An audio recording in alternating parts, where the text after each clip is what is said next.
नमस्कार, स्वागत है साहित्यिक झरोका चैनल पर। आज हम करेंगे आचार्य रामचंद्र शुक्ल का निबंध श्रद्धा और भक्ति। तो आइए देखते हैं। देखिए, इस निबंध की अगर बात करें तो ये आचार्य रामचंद्र शुक्ल का एक प्रसिद्ध निबंध है। निबंध का नाम आपको ध्यान में रखना है, श्रद्धा और भक्ति। मुख्य रूप से उनके निबंध संग्रह किसमें संकलित है? चिंतामणि भाग 1 में संकलित है। चिंतामणि का यह पहला भाग पहली बार 1939 ईस्वी में प्रकाशित हुआ था, यानी 1939 में प्रकाशित हुआ था। इससे पहले की अगर बात करें तो यह जो निबंध है ये विचार विथि में प्रकाशित हुआ था। कब? 1930 में। विचार विथि ये एक पुस्तक का नाम है जिसमें इस निबंध को प्रकाशित किया गया था 1930 में। लेकिन बाद में आचार्य शुक्ल का जो प्रसिद्ध निबंध संग्रह है चिंतामणि भाग 1 में इसको संकलित किया गया। और कब किया गया ये आप जरूर ध्यान में रखें, 1939 ईस्वी में। इस निबंध की अगर बात करें तो ये निबंध मनोविकार संबंधी निबंधों की श्रेणी में आता है। मनोविकार यानी मन के जो विकार है, जिनमें शुक्ल जी ने श्रद्धा और भक्ति के बीच के सूक्ष्म अंतर और उनके संबंधों का वैज्ञानिक विवेचन किया है। यानी जो मनोविकार यानी जो मन के विकार है, मन के जो भाव है। देखिए, श्रद्धा भी क्या है? मन से उत्पन्न है। और भक्ति भी क्या है? मन से ही उत्पन्न है। तो दोनों में क्या अंतर है? श्रद्धा और भक्ति क्या समान है या नहीं है? अगर सूक्ष्म अंतर है तो वो कैसे और क्या है? इसका वैज्ञानिक आधार पर विवेचन इस निबंध में किया है। तो आइए इस निबंध को विस्तार से पढ़ते हैं और समझने का प्रयास करते हैं, ताकि आपके सभी प्रकार के प्रश्नों का हल आपको इस निबंध से मिल पाए। देखिए, निबंध की शुरुआत कहाँ से हुई कि किसी मनुष्य में जन साधारण से विशेष गुण व भक्ति का विकास देख उसके संबंध में जो एक स्थायी आनंद पद्धति हृदय में स्थापित हो जाती है उसे श्रद्धा कहते हैं। यानी जो श्रद्धा है वो क्या है? एक तो स्थायी आनंद पद्धति है। ये कहाँ उत्पन्न होती है? हृदय से ये उत्पन्न होती है। हृदय में ये भाव स्थापित हो जाता है। लेकिन कैसे हो जाता है? जन साधारण से विशेष गुण और भक्ति का विकास अगर हम किसी में देखते हैं तो उस मनुष्य के प्रति हमारे मन में, हमारे हृदय में अस्थाई आनंद का भाव जो उत्पन्न होता है वो क्या है? श्रद्धा है। श्रद्धा महत्व की आनंद पूर्ण स्वीकृति के साथ साथ पूज्य बुद्धि का संचार है। यानी यहाँ पर केवल श्रद्धा में आनंद ही नहीं, बल्कि इसके साथ साथ पूज्य का भाव भी हमारी बुद्धि में संचित होता है। तभी क्या है? श्रद्धा का भाव विकसित होता है। यदि हमें निश्चय हो जाएगा कि कोई मनुष्य बड़ा वीर, बड़ा सज्जन, बड़ा गुणी, बड़ा दानी, बड़ा विद्वान, बड़ा परोपकारी व बड़ा धर्मात्मा है, तो वह हमारे आनंद का विषय हो जाएगा। हम उसका नाम आने पर प्रशंसा करने लगेंगे, उसे सामने देख आदर से सिर नवाएंगे। किसी प्रकार का स्वार्थ न रहने पर भी हम सदा ही उसका भला चाहेंगे, उसकी बढ़ती उम्र से प्रसन्न होंगे और अपनी पोषित आनंद पद्धति में व्याघात पहुंचने के कारण उसकी निंदा न सह सकेंगे। यानी अगर कोई रुकावट आएगी, बाधा आएगी, कोई उसकी निंदा करेगा तो हम वो सहन नहीं कर पाएंगे। इससे सिद्ध होता है कि जिन कर्मों के प्रति श्रद्धा होती है उनका होना संसार को वांछित है। यही विश्व कामना श्रद्धा की प्रेरणा का मूल है। तो यहाँ पर ध्यान क्या रखना है कि जिसके प्रति हमारा श्रद्धा का भाव है वो क्या है? संसार में वांछनीय है। यानी संसार में अवांछनीय नहीं है बल्कि वांछनीय है, इच्छित है वो। इसी से यही जो विश्व कामना का भाव है, इसी से श्रद्धा का भाव उत्पन्न होता है और यही प्रेरणा का मूल है। अब यहाँ पर ये बहुत सरल तरीके से आप इसे समझें, शब्दों के भारी भरकम उसमें ना जाएं, साधारण भाव को समझें। देखिए, हमारे मन में मान लीजिए हमारे प्रभु के प्रति, हमारे गुरु के प्रति, हमारे किसी बड़े जो हमारे घर का प्रियजन है उसके प्रति हमारे मन में श्रद्धा का भाव होता है। वो श्रद्धा का भाव क्यों है? क्योंकि हम उसके व्यक्तित्व में इन गुणों में से कोई गुण पाते हैं और उसी गुण के कारण हमारे मन में उस व्यक्ति विशेष के प्रति वो हमारा श्रद्धेय हो सकता है, हमारे भीतर उसके प्रति हमारे मन में श्रद्धा का भाव आ जाता है। हम उसके सामने सिर नवाएंगे, हमारे मन में आदर का भाव होगा और हम ये चाहेंगे कि लोग उसकी प्रसन्नता करें, उसकी प्रशंसा करें, उससे प्रसन्न हो, उसकी बड़ाई करें और उसकी जो कीर्ति है, मान है, यश है, वो समाज में खूब ऊपर जाए। अगर कोई उसकी निंदा करेगा या बुराई करेगा तो वो हमें बिल्कुल भी अच्छा नहीं लगेगा। तो ये हमारे व्यक्तिगत जीवन में भी आप यही तरीका देखेंगे श्रद्धा का। वो आप अपने गुरु के प्रति मान सकते हो, आप अपने किसी शिक्षक के प्रति मान सकते हो, आप इसी किसी अपने बड़े घर के प्रियजन के प्रति मान सकते हो, या समाज में कोई भी आदरणीय जो व्यक्तित्व है जिसके प्रति हमारे मन में आदर है। और हम जैसे मान लीजिए कोई क्रिकेटर है, उसके हजारों लाखों फैंस होते हैं, उनके उसके प्रशंसक होते हैं और वो चाहते हैं कि वो हर बार उतना ही अच्छा खेले। उसके खेलने से हमारे व्यक्तिगत जीवन पर कोई प्रभाव नहीं पड़ रहा, वो एक समाज का हिस्सा है। हमारे व्यक्तिगत जीवन में उसका कोई दखल नहीं है, हमारे व्यक्तिगत जीवन में हमें उससे कोई लाभ या हानि कुछ नहीं हो रहा। लेकिन अगर वो अच्छा खेलता है, उसके खेल से अगर उससे मान सम्मान मिलता है तो उससे हमें भी खुशी मिलती है, हमें भी प्रसन्नता मिलती है। इसका कारण क्या है? श्रद्धा है। ये श्रद्धा का भाव है। यानी उसमें विश्व कामना का जो यही जो विश्व कामना है, विश्व यानी पूरा संसार, क्योंकि जिसके प्रति हमारे मन में श्रद्धा है वो केवल हमारे मन में नहीं है, संसार के अनेक लोगों के मन में है। तो यही इसका मूल प्रेरणा का कारण है। अब बात करते हैं प्रेम और श्रद्धा में क्या अंतर है। कह सकते हैं कि ये प्रेम ही तो है, लेकिन प्रेम और श्रद्धा में अंतर है। क्या अंतर है? प्रेम स्वाधीन कार्यों पर उतना निर्भर नहीं, कभी कभी किसी का रूप मात्र जिसमें उसका कुछ भी हाथ नहीं। मान लीजिए कोई सुंदर नायिका है, उसके प्रति नायक आकर्षक हो जाता है। नायक के मन में जो आकर्षण का भाव आया वो उसकी सुंदरता को देखकर आया, लेकिन वो जो नायिका की सुंदरता है वो उसकी स्वयं की देन नहीं है, वो ईश्वर की देन है। उसके माता पिता के जो जीन्स उसमें आ गए हैं वो उनकी देन है। स्वयं उसने अपनी सुंदर नाक, सुंदर आंख, सुंदर मुख की रचना नहीं की। यानी जो श्रद्धा है वो स्वाधीन कार्यों के प्रति है। यहाँ प्रेम है वो स्वाधीन कार्यों पर उतना निर्भर नहीं है जितना कि कभी किसी का रूप मात्र देखकर भी उसके प्रति वो आकर्षित हो जाता है, उसके प्रति प्रेम उत्पन्न होने का कारण होता है। पर श्रद्धा ऐसी नहीं है।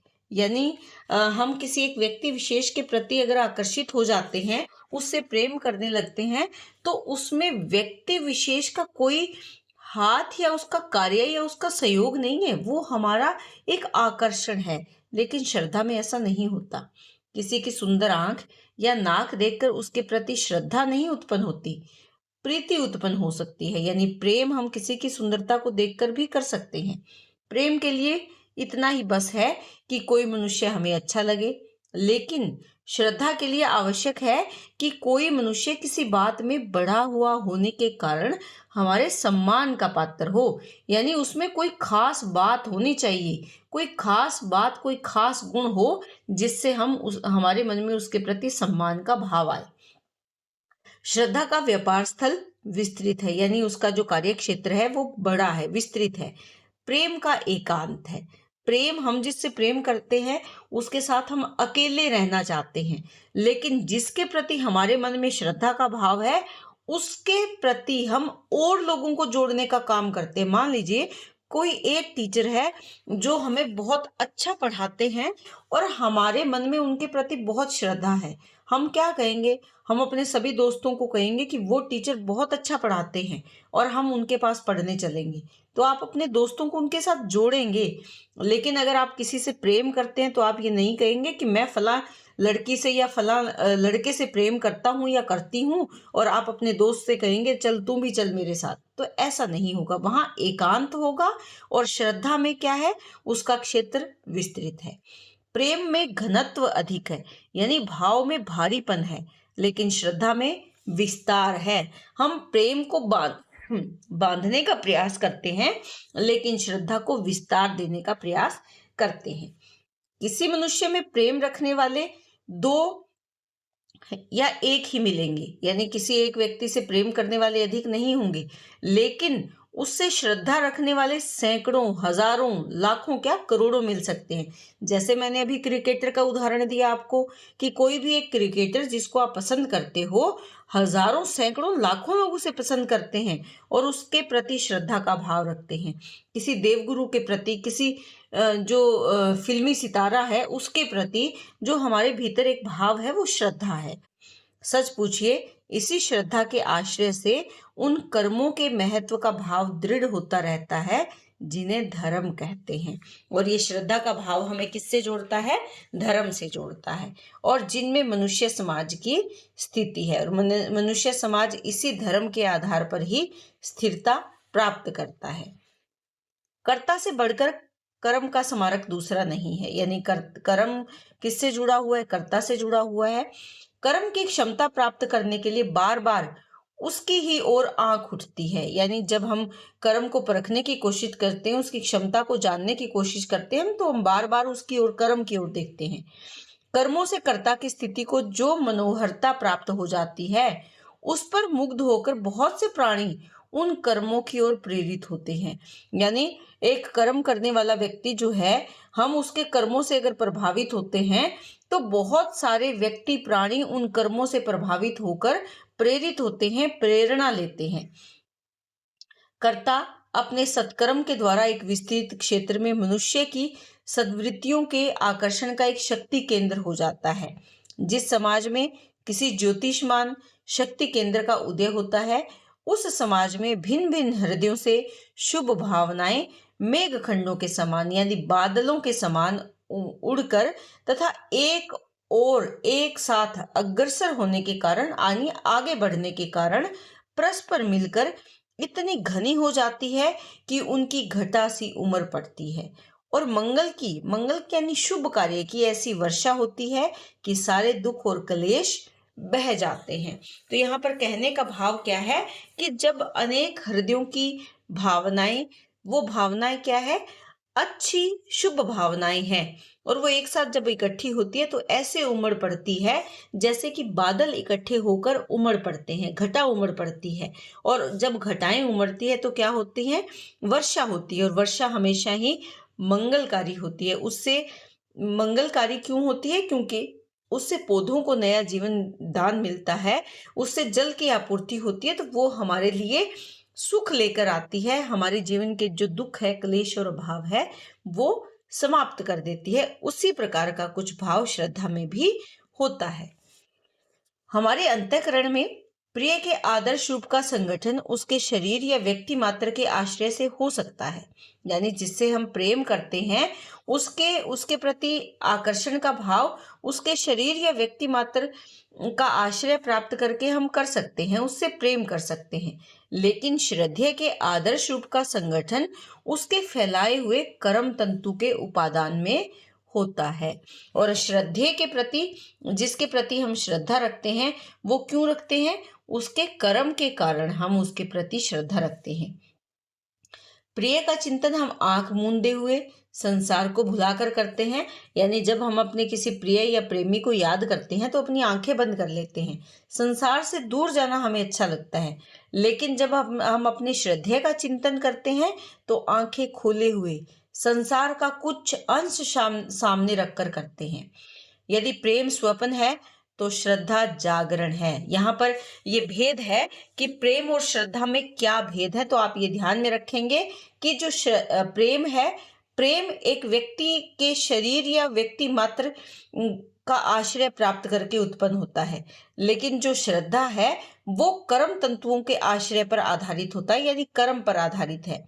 प्रिय का हम चिंतन आंखें बंद करके भी कर सकते हैं और उससे हम संसार से दूर जाते हैं, लेकिन जिसके प्रति हमारे मन में श्रद्धा का भाव है उसे जानने के लिए हम आंखें खोलकर उसका चिंतन करते हैं, उसको ढूंढने का, उसको जानने का प्रयास करते हैं।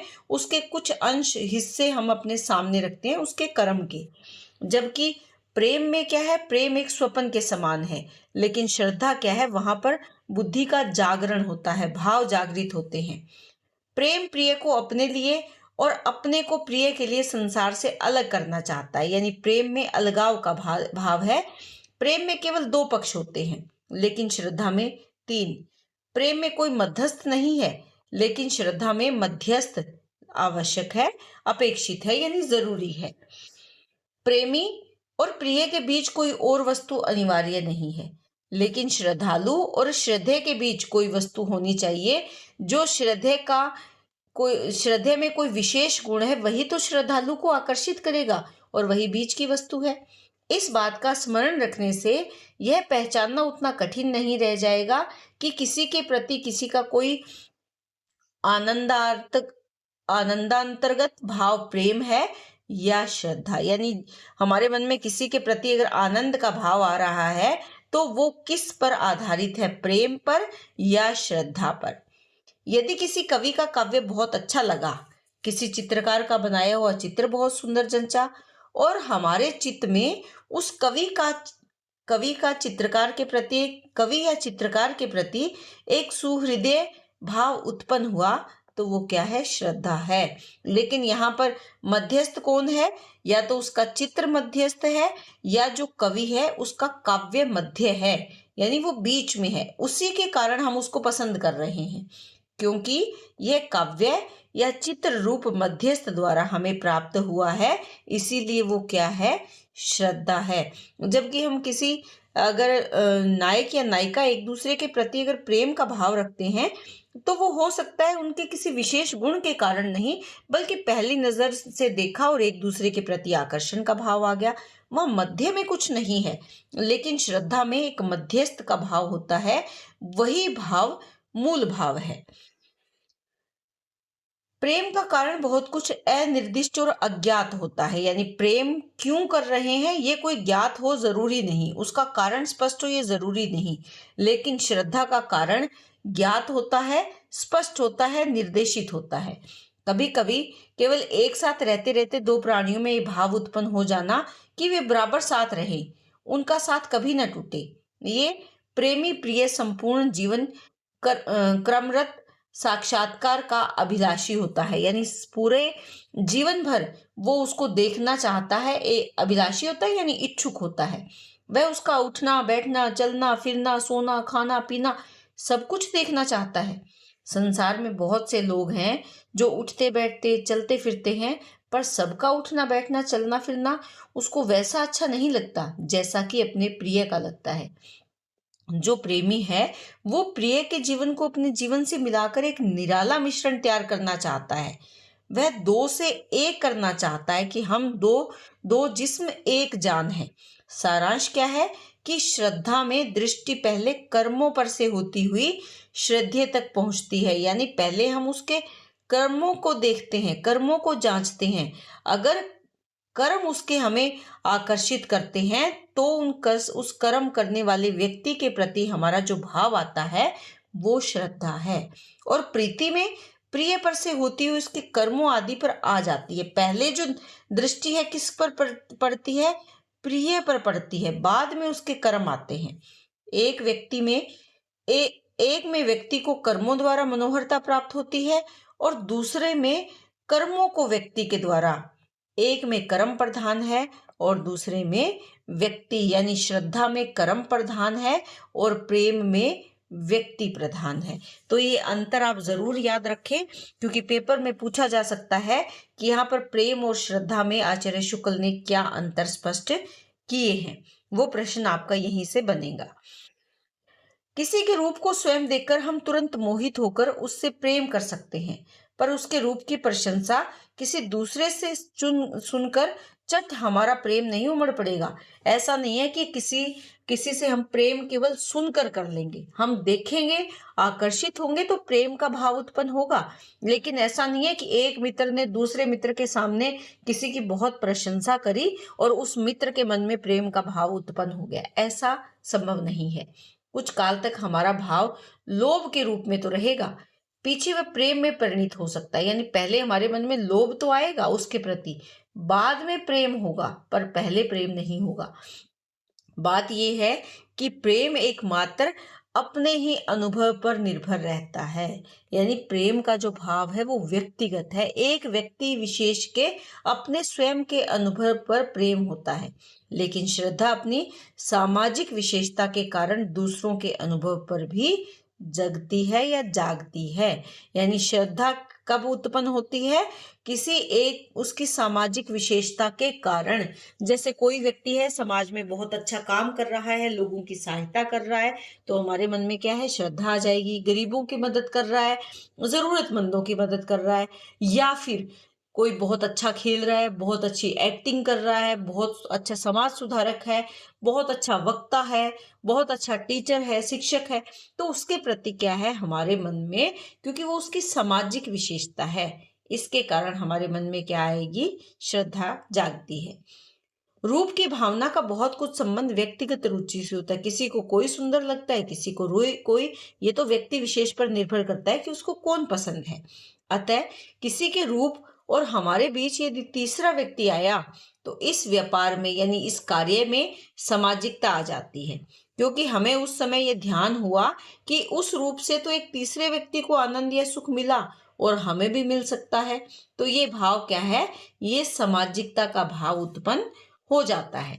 जब जब तक हम किसी के रूप का बखान सुनकर वाह वाह करते जाएंगे, तब तक हम एक प्रकार के लोभी अथवा रीझने वाले या कदरदान ही कहलाएंगे। कदरदान यानी उसकी कदर करने वाला।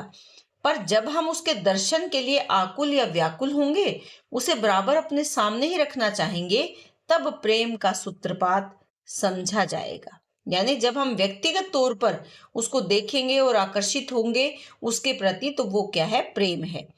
श्रद्धा भाजन पर श्रद्धावान अपना किसी प्रकार का अधिकार नहीं चाहता। यानी जिसके प्रति श्रद्धा का भाव है, उस पर श्रद्धा रखने वाला जो व्यक्ति है वो कोई व्यक्तिगत अधिकार नहीं चाहता, जबकि जो प्रेम करने वाला है वो व्यक्तिगत अधिकार चाहता है।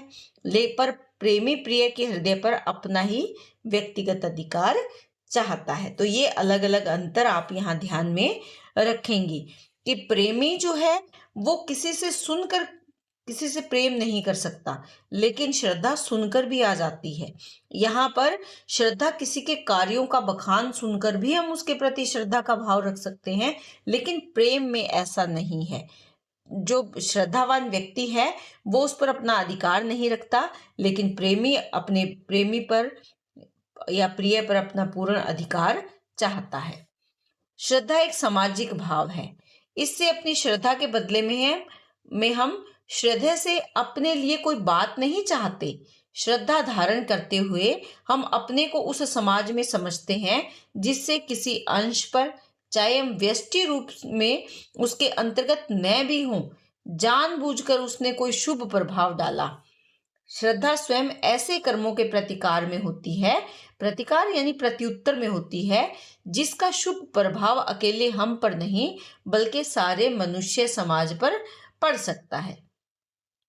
श्रद्धा एक ऐसी आनंद पूर्ण कृतज्ञता है जिसे हम केवल समाज के प्रतिनिधि रूप में प्रकट करते हैं। सदाचार पर श्रद्धा और अत्याचार पर क्रोध या घृणा प्रकट करने के लिए समाज ने प्रत्येक व्यक्ति को प्रतिनिधित्व प्रदान कर रखा है। यह काम उसने इतना भारी समझा है कि उसका भार सारे मनुष्यों को बांट दिया है। यानी किसी के प्रति श्रद्धा और अगर अत्याचार, यहाँ पर किसी के प्रति क्रोध या घृणा प्रकट करने के लिए अगर हम कोई व्यक्ति चुनते हैं, किसी के प्रति अगर ऐसा भाव है, तो वो सभी मनुष्यों में उत्पन्न या सभी मनुष्य उसका निर्वहन कर सकते हैं।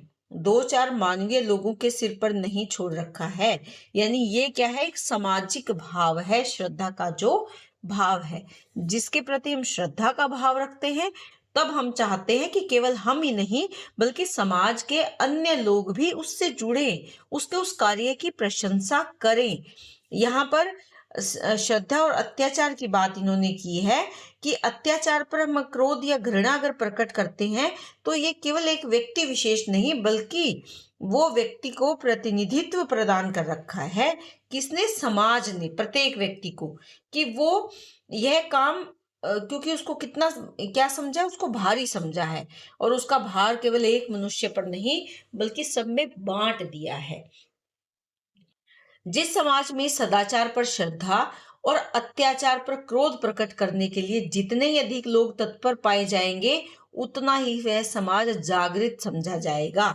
यानी सदाचार से क्या जुड़ा हुआ है, श्रद्धा जुड़ी हुई है, और अत्याचार का जो भाव है उससे क्या जुड़ा हुआ है, क्रोध प्रकट होता है। तो यहाँ पर भी जितने ज्यादा लोग जुड़ेंगे उतना ही ज्यादा वो भाव जो है समाज समाज में बढ़ेगा या समाज उसके प्रति जागृत होगा। श्रद्धा की सामाजिक विशेषता एक इसी बात से समझ लीजिए कि जिस पर हम श्रद्धा रखते हैं उस पर चाहते हैं कि अगर ये अन्य लोग भी, यहाँ क्या है, अन्य लोग भी श्रद्धा रखें।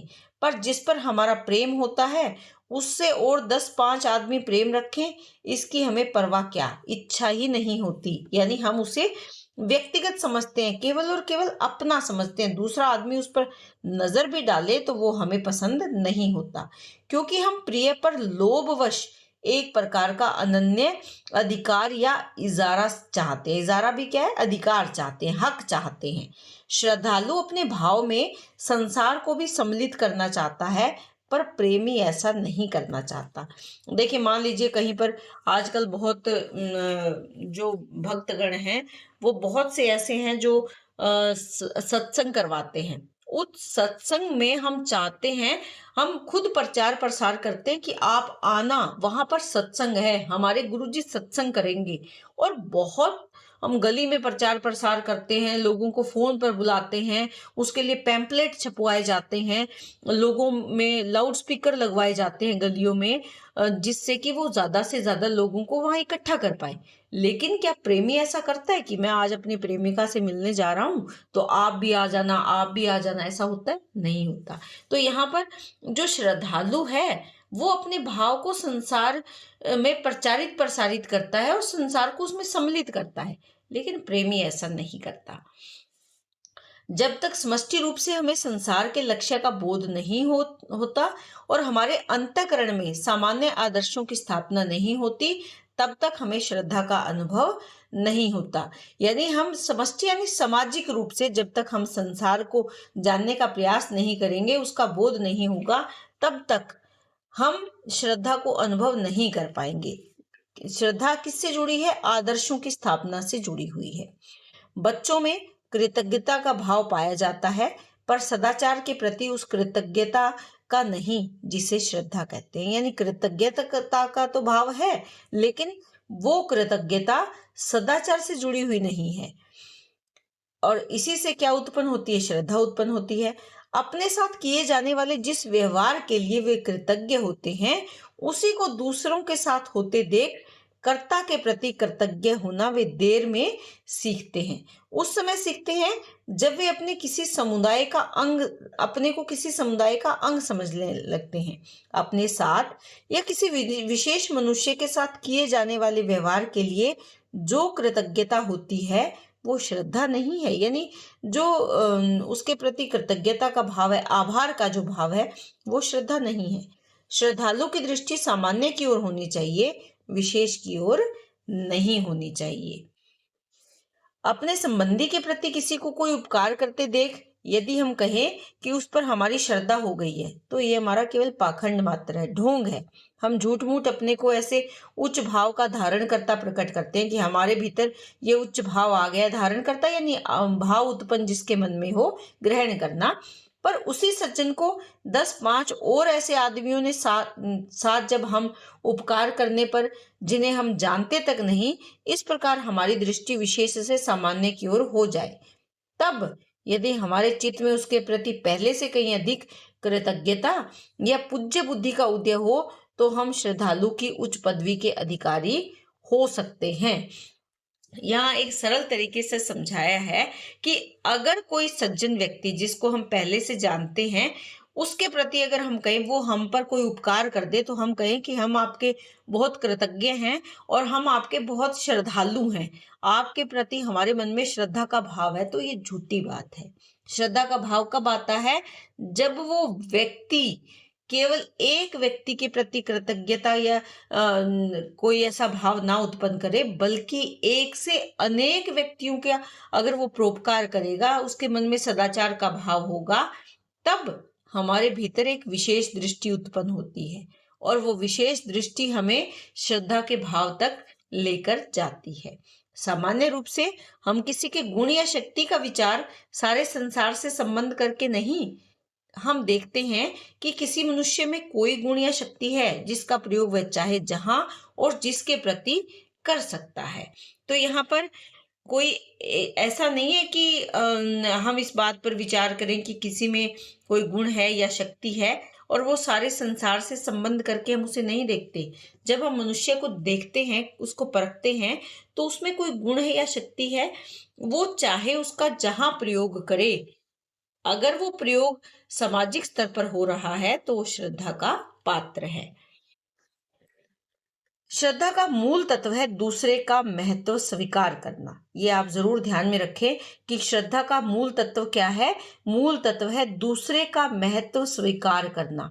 अतः जिनकी स्वार्थबद्ध बुद्धि अपने से आगे नहीं जा सकती अथवा अभिमान के कारण जिन्हें अपनी ही बड़ाई के अनुभव की लत लग गई है, उनकी इतनी समाई नहीं कि वे श्रद्धा ऐसे जैसे पवित्र भाव को धारण करें। यानी श्रद्धा जैसे पवित्र भाव से अभिप्राय क्या है कि जो अभिमानी है, घमंडी है, केवल अपनी बड़ाई को ही अनुभव करना चाहता है, उसमें श्रद्धा का भाव उत्पन्न नहीं हो सकता। स्वार्थियों और अभिमानियों के हृदय में श्रद्धा नहीं टिक सकती। तो ये आप ध्यान में रखें कि श्रद्धा कहाँ पर उत्पन्न नहीं होगी या किसके मन में श्रद्धा का भाव उत्पन्न नहीं होगा। स्वार्थियों और अभिमानियों के मन में श्रद्धा का भाव उत्पन्न नहीं हो सकता। उनका अंतःकरण इतना संकुचित और मलिन होता है। संकुचित यानी बहुत ही संकीर्ण, और मलिन यानी मैल से भरा हुआ, छल कपट से भरा हुआ, कि वे दूसरों की कृति का यथार्थ मूल्य नहीं परख सकते।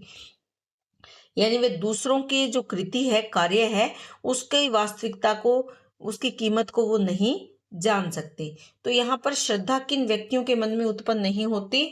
जो स्वार्थी हैं, जो अभिमानी है, जिनको केवल अपनी बड़ाई सुनना पसंद है, जो दूसरे व्यक्तियों के प्रति संकुचित या मलिन भाव रखते हैं, और दूसरे के किसी भी कार्य के प्रति उनके मन में उसकी सच्चाई, उसकी कीमत को पहचानने की क्षमता नहीं है, उनके मन में श्रद्धा उत्पन्न नहीं हो सकती। स्थूल रूप से अगर देखें तो श्रद्धा कितने प्रकार की कही जा सकती है? 3 प्रकार की कही जा सकती है। प्रतिभा संबंधिनी, शील संबंधिनी और साधन संपत्ति संबंधिनी। तो ये श्रद्धा के भाव हैं। इनको विस्तार से हम नेक्स्ट वीडियो में करेंगे, क्योंकि वीडियो काफी लंबी है।